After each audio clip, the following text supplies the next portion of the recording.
Evening, everybody. My name is Scott Brown, and welcome to another edition of Chasing Rabbits, my vlog to help you become the leader you always wish that you had had. I want to start tonight with a fable, something that I learned when I was a kid that I think, well, it's a little bit more, but it really does paint a good picture about leadership and about decision making.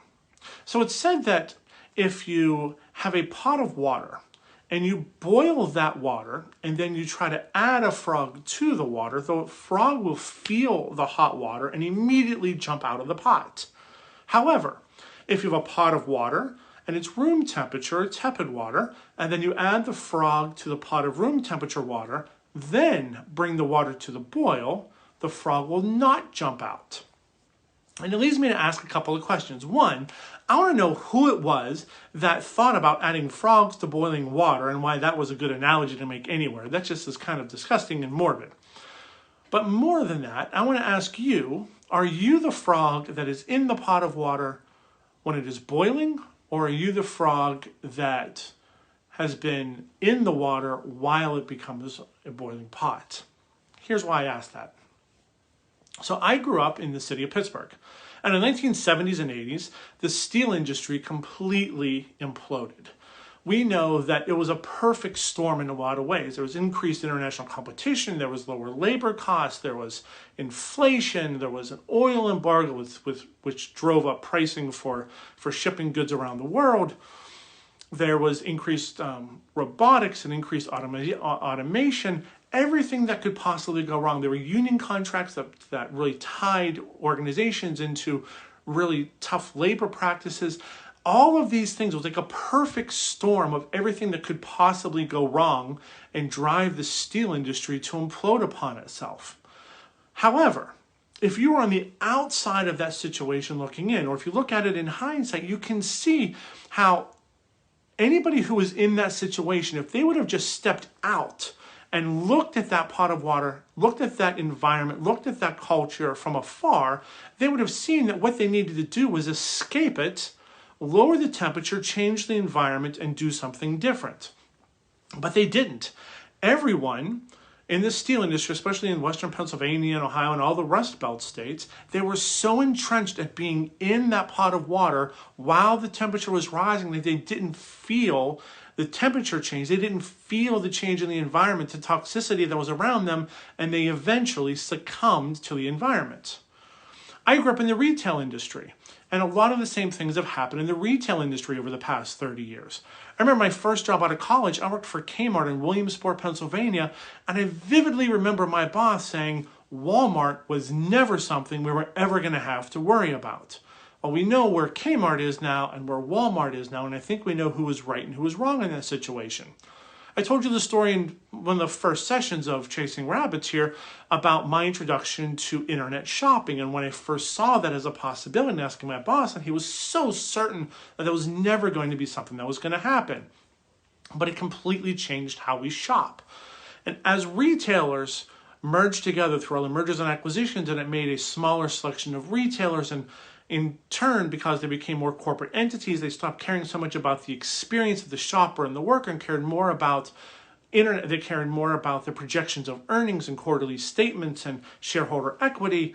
All of a sudden, they stopped caring about that relationship that had formed between the shopper or customer and the employee, that they had had that relationship for 30 years. And why customers shopped at stores wasn't because of the goods they sold, but it was because of the relationship they had with the people in the store. But because they lost all that and they were so focused on the competition that they became blind to the changing temperature. They became blind to why all of a sudden everything was changing. Retailers, like places like Bloomingdale's and Macy's, all of a sudden became so fixated on the end result, on the profit, that they forgot that the reason they were there in the first place was to create an experience for a shopper to be able to not just purchase something, but to have a relationship with someone who cared about them. Being in the pot of water, being that frog that is in the pot as the temperature rises, is dangerous. It's poisonous. You're going to end up succumbing to your environment. When you learn to ask, what if? When you think about changing your perspective, getting out of whatever your environment is, looking at it objectively from afar, sometimes you see that the environment you're creating and the environment that you're living in is going to do nothing but kill you in the end. And I think that's a problem that we have currently now in a lot of what's happening in the business world and really in America as a whole right now, the polarization between parties. We are in a toxic environment that unless we escape and we can look into the environment from the outside, we can't necessarily feel what it's doing to us. We can't see how it's changing us, but it's changing us.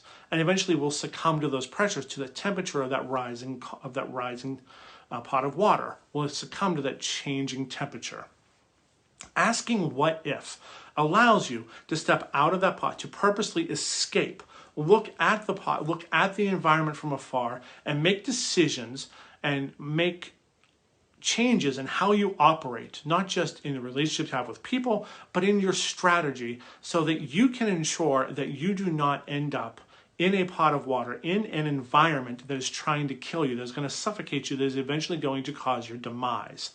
But it's really easy when you are in there and you are busy and you're active and you're doing everything you can to succeed, you don't feel what's happening all around you.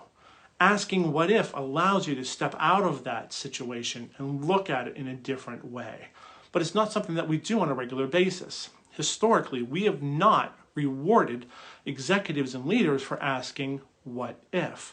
We've rewarded them for meeting projections. We've rewarded them for short-term gains. We've rewarded them for continuing upon whatever journey has been set, regardless of if it's healthy or if it's dangerous. So I encourage you. The reason why I'm so passionate about this whole concept of what if is because I'm tired of seeing great businesses, great business models, great retailers, great bars and restaurants and all of these passionate business owners succumb to the pressure of the environment around them instead of being able to step outside of it, look at it objectively, and realize that they need to lower the temperature and change what they're doing. I encourage you that if you find yourself constantly pushing ahead but never getting farther than where you're trying to go, maybe it's time to look at wherever you are from an outside perspective. Take the time, step out of where you are. Ask questions to other people. Listen to what other people are saying about your business and about your market and about your industry. And you might just learn that their perspective from being on the outside is far more important than your perspective from being on the inside. It'll allow you to change your thought. It'll allow you to change your actions and allow you to move forward in a way you can never do if you were still stuck within there, the temperature rising and just trying to swim faster. So until tomorrow, I leave you with this.